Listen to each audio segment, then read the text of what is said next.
Nakakabwisit talaga yung ganito. Oh, andito ka naman pala si Mang. Naningil ako doon. Wala naman pala silang ibabayad pa. Nangako sila na ngayon. Buti pang hindi ko sana pinahiram yung allowance ko kung ito nawalan.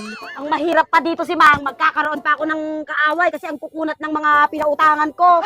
Imbis na hindi ako pumupunta sa barangay, pinipilit ako ng mga nagkautang sa akin na papuntahin doon dahil hindi naman sila nagbabayad. Ay nako, alam mo kasi, walang umuutang kung walang nagpapautang. Oo, ikaw yung nagpautang, ikaw rin yung nagtiwala, at ikaw rin yung nagbigay ng konsiderasyon. Minsan pa nga kahit gipit ka, napipilitan ka pa rin magbigay kasi naaawa ka. Pero alam mo, responsibilidad ng umuutang ang magbayad ng utang. Hindi porket mabait ka, sasamantalahin na nila yung kabaitan mo. Ang utang kasi, Daniela, hindi dapat isa walang bahala.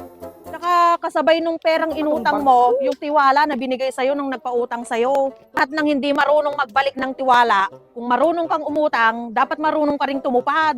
At sa mga kagaya mong nagpapautang, dapat naman kasi marunong ka ring magsara ng pinto. Kaya minsan, ang pagiging mabait, yan din ang dahilan kung bakit kayo naabuso. Hindi naman masama ang tumulong. Ang masama dyan, Daniela, yung paulit-ulit ka nilang niloloko. Ay, hindi na ako ba talaga magpapautang si Mang? Konsimisyon lang din. Tsaka wala na akong ipapautang. Pag nasingil ko lang yung mga yan, ay, Diyos ko, hindi ko na uulitin talaga. Kasalanan mo rin kasi hindi mo pinipili yung mga pinapautangan mo. Nagkamali ka kasi ng pinautang. Kung ako yung pinautang mo, di hindi ka nagkukonsumisyon sa paniningil.